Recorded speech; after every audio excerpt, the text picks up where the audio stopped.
Welcome to EDU Aero Classroom. In this tutorial, we will learn about atoms and molecules.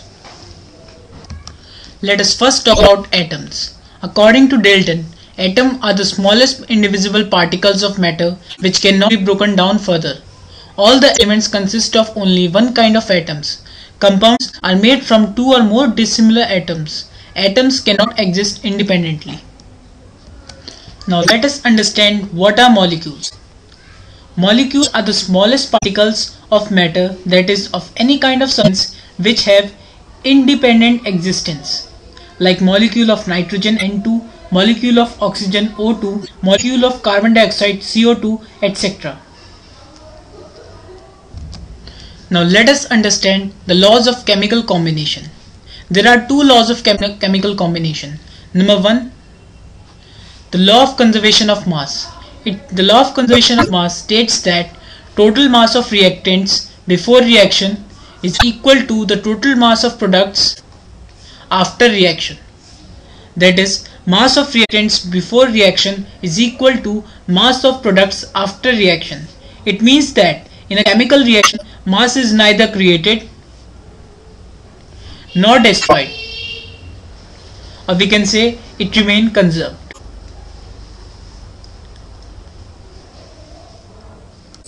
Now let us understand the second law of chemical combination, which is the law of constant proportion. It states that in a particular compound, the atoms of different elements always combine in a fixed proportion by mass. For example, in water molecule or H2O, hydrogen and oxygen are combined together in a ratio of 1:8 by mass. It means no matter what the source of water is, its composition will always remain same. So if we take 9 gram of water, it will contain 1 gram of hydrogen and 8 gram of oxygen. Now let us discuss about Dalton's atomic theory. In 1808, the famous British scientist, on the basis of laws of chemical combination, presented his atomic theory. The main postulates of his theory were: all matter is made up of very tiny particles called atoms. Atoms are indivisible particles which cannot be created or destroyed in a chemical reaction. Atoms of a given element are identical in mass and chemical properties. Atoms of different element have different masses and different properties. Atoms combine in the ratio of small whole numbers to form compounds. The relative numbers and kind of atoms are constant in a given compound. As we can see, the third and the fifth postulate are clearly the cause of the laws of combination. Now let us understand what is meant by atomic mass. The mass of one atom of an element compared to 1/12 of the mass of carbon 12 or carbon atom. The C12 atom has been assigned a value of 12, where mu is called the unified mass, which is the unit of atomic mass. So in calculating atomic mass, we actually calculate how much times the atom of that element is heavier than the carbon 12 atom. For example, atomic mass of hydrogen is 1 mu. It means that hydrogen is 1/12 times heavier than the C12 atom. Atomic mass of O2 is 16 mu. It means that the one atom of oxygen is 16/12 times heavier than one carbon atom. Let us now talk about molecular mass. The mass of one molecule of a substance, it is element or compound, compared to 1/12 mass of carbon 12 atom, is known as the molecular mass of the molecule.